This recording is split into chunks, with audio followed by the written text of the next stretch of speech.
Let's see what we have here. Going in sort of blind. I looked at them a little bit earlier. There's some repetition here. I mean, PFT and PM Posse, did you not listen to Friday's episode? You got like 2 or 3 questions already asked me, and then I already answered. Asked and answered would be the objection from the lawyers in the crowd. All right, let's see what we have here.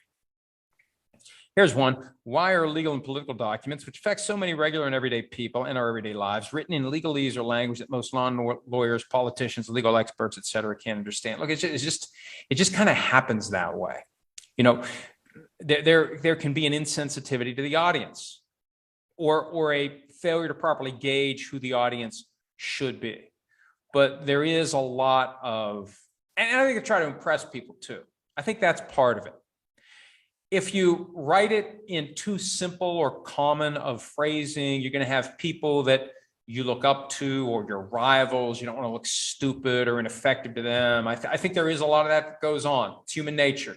There's certain people you want to impress. Got to make it look good. Got to make it sound good. The problem is, 95% of the people can't even begin to understand it. But that's just kind of the way it is. And it is a different kind of language. And I think the best lawyers who are good writers know when to write in a way that the average person will understand, if the average person is the intended audience. I think that's really the key. Understanding who your intended audience is and drafting it for them and not getting caught up in this idea that I need to impress somebody, that I need to look smarter or not look dumb, not use too common or basic of language. So that's just part of it in a nutshell. All right, let's see what else we have here.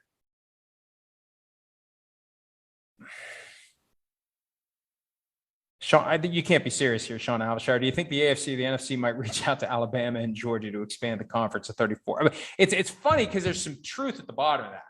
These college programs are becoming professional operations, and they have been. They have been. The fact that players were able to make no money until July 1 of last year helped just keep the fiction intact that these aren't billion-dollar professional football operations.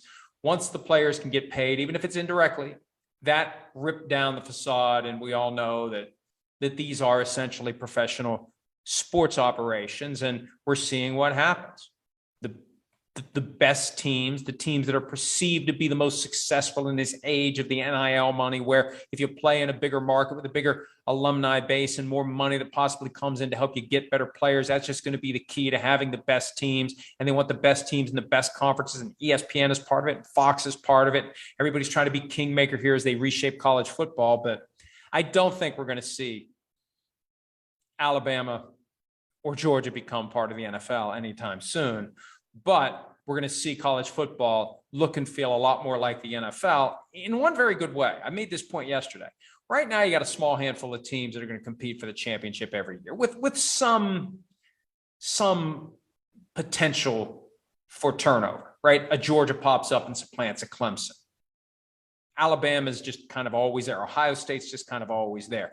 When you get it down to 2 super conferences that truly are making all the money, that truly are in the best position to recruit the best players. And this is one of the reasons why Nick Saban is so adamant about the current NIL reality. It's going to make it harder for him to get the players he wants because there's going to be more money for those players at other schools. That's it, plain and simple. That's it. That's why he whines about it all the time. You could see more teams. You could see a broader band of programs that are ultimately vying for a championship. But it eliminates the possibility of a team that isn't in that upper echelon catching lightning in a bottle one year and riding it all the way to their championship. It's just not going to happen. If you're not in one of the top 2 conferences, SEC or Big Ten, it's going to be very difficult to compete for a championship. So you're going to have tiers: first tier, second tier, third tier, fourth tier, everybody else. That's how college football is going to be. That's what it's going to become. And we're in the process of those labor pains working their way toward what will be 2 super conferences, a couple of second-tier conferences, some third-tier conferences, and then pretty much everybody else. Neil watches PFT with the preseason now less than a month away. What do you miss most about football? I read this one earlier, and I was thinking about it. What I miss most is that feeling that you get when you're watching a game that is close in the fourth quarter, that is exciting in the fourth quarter, and you just can't wait to see how it all plays out. You're kind of caught in this middle ground of, I can't wait to see how it plays out, but I don't want it to end. I want to know who wins, but I want to enjoy it. I remember the feeling November of 2018 after that Rams-Chiefs game, the one that was supposed to be played in Mexico City and ended up being played at the Coliseum. You didn't want it to end. Bills-Chiefs this year in the playoffs, you didn't want it to end. You want it to keep going. I love that feeling most specifically in the afterglow of a big game, where you're waiting for the press conferences and you know, from the perspective of what I do, stuff you can write about, stuff you can sink your teeth into for whatever reason. Sometimes it's because there was a bad call for one team, great call for the other team.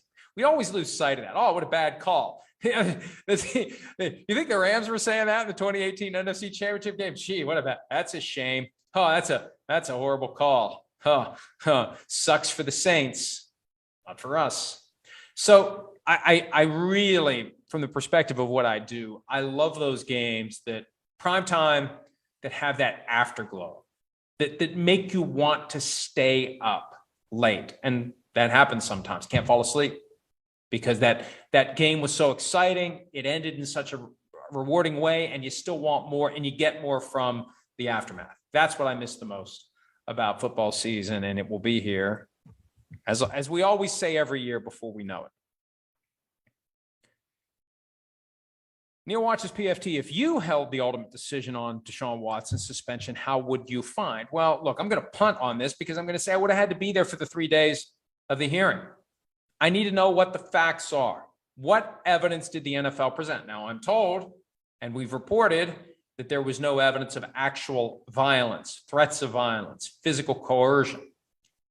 But I'd want to know the facts. I'd want to sit and hear how Deshaun Watson testified. I'd want to be able to see, and we don't know how many of the women who have accused him of wrongdoing actually showed up and testified, but ultimately there's a credibility contest here. And I'd like to think I'm pretty good at knowing when someone's full of it and when they're not, because I've been lied to by every shape and size of human being there is, every walk of life, every slice of the economic spectrum. Because what happens is, and I feel like I've said this not that long ago, people who are new to the legal system don't realize how easy it is for people who deal with it all the time to spot someone who's lying because they're new to it. They think they're just going to go in and sell their story. So, and some people are very good liars. Some people are very good liars, and some people are very bad at telling the truth. They get nervous, not because they're lying, just because they're overwhelmed by the entire system. So I would want to have the benefit of hearing Deshaun Watson testify, maybe even ask him a few questions myself based upon the questions that are and aren't asked. I'd want to see the evidence against him, and I'd want to have a clear understanding of exactly what happened. And then I would take the personal conduct policy and apply it. And remember, it's not just whether or not there was any type of actual assault. There are catch-all provisions regarding undermining the integrity of the game or putting the health and safety of others, the well-being of others at risk. There are ways to get there without proving actual assault, but I would just want to have the benefit of all the evidence. And we have to trust that somebody who was accomplished enough to become a federal judge and to perform by all appearances well in that capacity for 25 years is going to know how to parse through all this and come up with a decision. And we just have to be ready for it. And this gets back to what we talked about earlier. She needs to be able to communicate it in a way that people will understand. Her audience needs to be the average person who's going to read it, or the average reporter who's going to read it, who isn't a lawyer, and try to explain it to their audience so people can buy in and understand why she decided what she decided.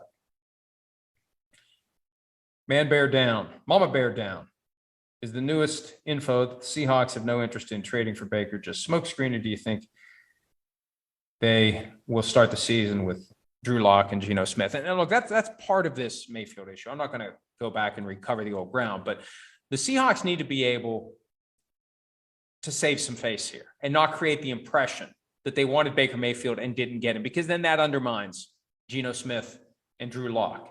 You're going forward with one of those two guys. Oh, and Russell Wilson's coming to town week 1. So you need your fans to feel good about whatever it is you're doing at quarterback. And it's hard to make them feel good if you go all in for Baker Mayfield and you don't get him.